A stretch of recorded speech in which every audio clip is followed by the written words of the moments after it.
Co-creating impact.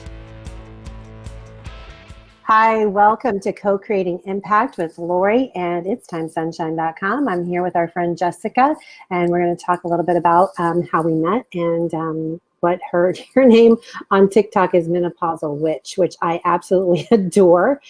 Jessica, how's things going with you today? Great, fantastic. Thank you for having me. Thanks for coming on. This is so much fun. It's like a dual live, you know?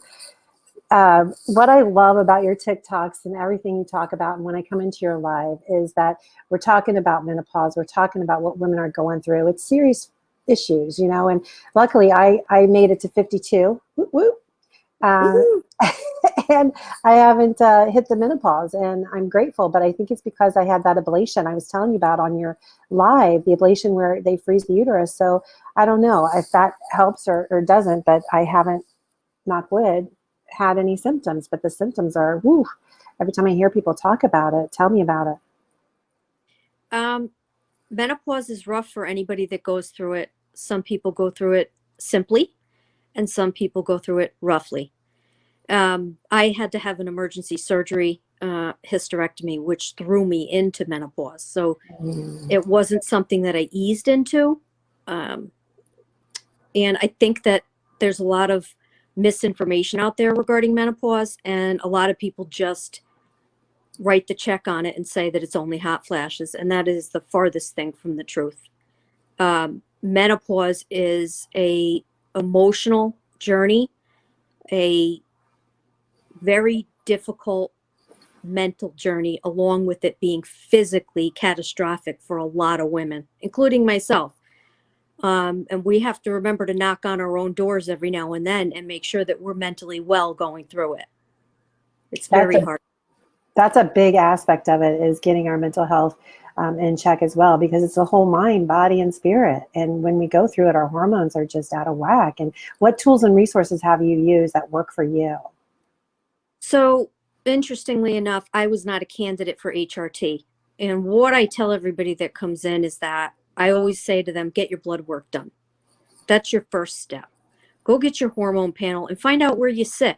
Find out, are you pre, are you peri, are you in menopause, or are you post-menopause and you just sailed right through it and didn't know? Can you imagine? I cannot, but there are women that do it. And when you do that, you find somebody, and I'm going to use the word a companion doctor, an advocate for you. And there's no wrong way to go about that. If you feel uncomfortable with the doctor, move.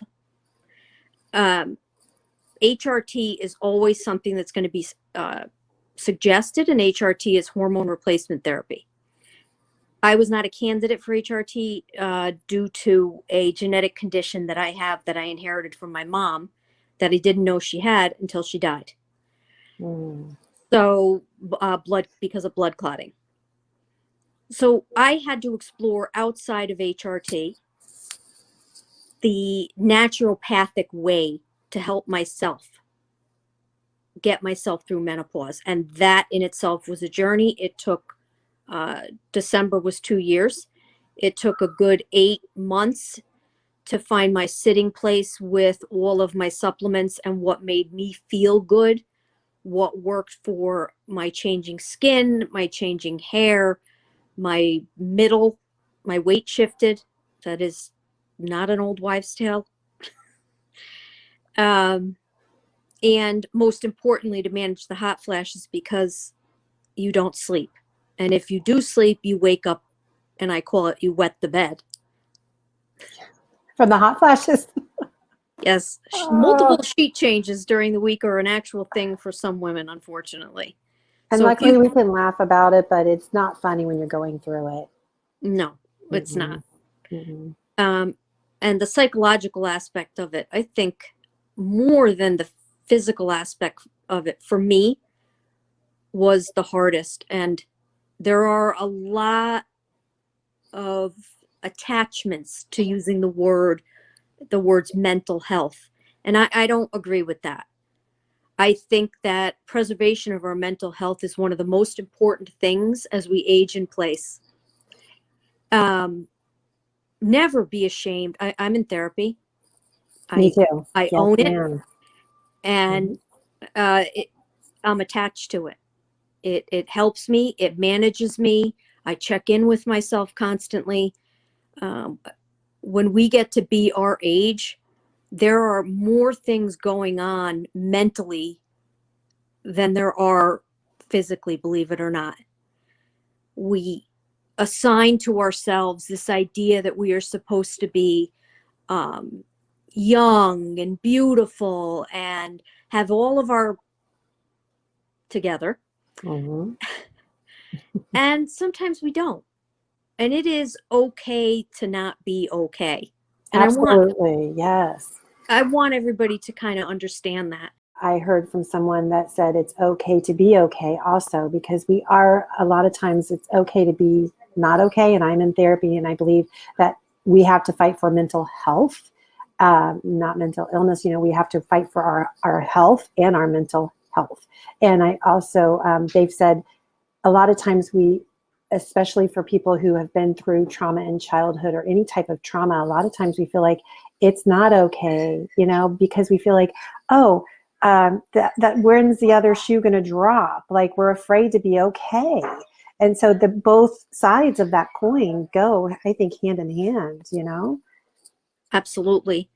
I come from a childhood that was mired in mental illness. It captured my father, and its grip on him to this day is catastrophic. And that was a learning, hard as a child. But as I grew into an adult and I attempted to understand what was going on with him, I then identified with myself that, you know, Jess, you have to take care of you. He has to take care of him. You have to take care of you. So my journey with mental health is not only about menopause, it's also about, like you just said, childhood trauma. And, you know, you have people out there that if they say to you that I did not have, you know, a hard childhood, that's fine. Did you have a dysfunctional? I believe that there's dysfunction in all families to a certain extent. That's not a bad thing. It's how we grow. It's how we learn. It's how we expand. It's how we heal. And why we're on our journey. Everyone's gone through something. I believe that wholeheartedly. And I believe what you say about the dysfunction. Have you ever heard of the Adult Children of Alcoholics? That Yes. group? Yeah, me too. And that's where the dysfunction, because they changed it into Adult Children of Dysfunctional Families, because there's dysfunction in all families, I believe. I feel like there is. Yes. And they also have NAMI, which is, you know, for the mental illness. They have groups for that as well. Yeah. For children that struggled through parents that have mental illness. Mm-hmm. You know, my mom, when I was little, she would always say to me, do not ever allow anybody to walk through your mind with their dirty feet. And that always kind of stuck with me because, again, childhood trauma, not just from growing up with that, but also I was bullied. Me too. Mm-hmm. I was bullied terribly, you know, for being overweight. I'm only 5 feet tall. Now I embrace my height. I like being a little midget. But what does that create? That molds who you are, and you can let it have its hold on you, or you can take all of that stuff that created you and just change that backdrop a little bit and reinvent yourself in a healthy mind. And yes. And the resources and tools that have worked for you is therapy, and what other naturopathic resources, tools that have helped you? So a lot of the stuff I do is I take a lot of supplements. So again, I had my blood work and I found out where I was deficient because I knew I had to explore the naturopathic journey. Right. So again, as we age, we all need calcium. Right. Okay? Our bone density changes. Mm-hmm. So I take a multivitamin supplement that only has calcium, magnesium, zinc, and D3. You need the Yeah, D3 for the D3. And what other, do you do like journaling or meditation or yoga or any type of grounding or anything other than acupuncture or things like that? I have done acupuncture, yes, and I journal every single day. Yes, I love that. I do I too. have what's called an anxiety chaos journal. Ooh, I like that. Yeah. So some days are chaotic, some days are anxious, some days are both. Mm, yeah. And you know, when you wake up in the morning and your feet hit the floor, you make that decision as to how you want your day to go. And everybody's going to have a speed bump. Hmm. It's how you handle your speed bump that's going to make or break your day. And it's the direction that you can go with resources and tools. If you need that medication, if you need that therapist, if you need whatever it is you need to find, take that small little step and investigate and explore for your own purpose. Like for me, it's eating healthier, it's taking my walks, it's journaling, it's a lot of things that, are behind the scenes that, I don't share a lot of stuff that I do to try to help with my own mental health. I love your And walks. oh, thank you. I take that with you. Yay, thank you. I have so much fun, and my kiddo goes with me, and we love doing that. But yeah, it's different for everybody, and what tool might work for me today might not work for me tomorrow. So I'm always exploring what would work, and what works for me may not work for you. It's just a constant investigation. I feel like I've been a lifetime investigator just for my own health and mental wellness. Right. And we're going to continue to investigate until the day that we leave this earth. And Absolutely. hopefully, towards the end of our time here, you can say to yourself that I lived a fulfilling life. And if you maintain mindfulness throughout your entire day, every single day, you're going to get to a place where you can find your peace.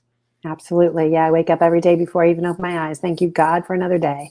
Mhm. And I'm in the shower. I'm like, thank you for this water. Thank you for this hot water. Like we have to be grateful. And we have to, the whole nine. And yeah, so tell me right now, what is beneath your smile? What brings you happiness, and what is, um, what feeds your soul? Well, I'm going to give the basic answers. My husband, he's my grounder. My two kids, my 22-year-old and my 16-year-old, they are my most beautiful part of my life. But what is beneath my smile? What makes me smile? I make me smile. I make me smile. Um, I think that how I walk into every day, what I've done with trying to do this content at my age, that was a big step for me. I'm very proud of myself that I was able to come out and do that. And I think that taking care of others is part of my everyday. It is something that I was designed to do, and something that not only do I choose to do, but I do it joyfully. So my father-in-law died in November of Mm, Parkinson's. My so sorry. mother-in-law is currently going through her own struggles, and I'm taking care of her. Mm. I am my brother's guardian. As you know, he has Down syndrome. And, I am my dad's conservator. You're taking care of everybody. What do you do to take care of yourself? I walk. Yeah, girl. You have to take, if it's only a 15 minute increment, there's 24 hours in the day. Hmm. Compartmentalize your day. Yes. You use this amount for sleeping. Where is your amount of time? Got to have some time. Self-care is Gotta have some, self-love. and that can even be so much as standing in the kitchen and baking cookies with my earphones on. Hmm. That's a me time. Yes. And what impact do you think that you're bringing others and yourself, especially with going on TikTok and being so brave to create content? Uh, that was hard. I've never had a problem speaking. But I've always had a personal growth deficit, going out and showing my face to people and sharing personal parts of my journey. And I'm not done sharing. There's a lot more to come. Um, to be you bare your soul and be transparent. I'm enjoying that. I'm enjoying doing that. I'm enjoying every day creating that content and the friends that I've made. You, Beautiful. yeah, I've made Isn't it the amazing? Yeah. community is wow. Yeah. And yeah, it's been an eye opener because it's like no other platform. I love TikTok. Just, I would never have met you, and you brought me such good joy and information. And thank you so, so much for coming on, Jessica. I love and adore you. And maybe we can do this again sometime. 15 minutes doesn't seem long enough. Thank you, thank you, thank you. Thank you for having me, and hope to see you in my live again. Absolutely. All right. Have a good day. You too. Bye. Bye-bye. Brought to you by breaktherage.org and itstimesunshine.com, finding resources for health and mental wellness.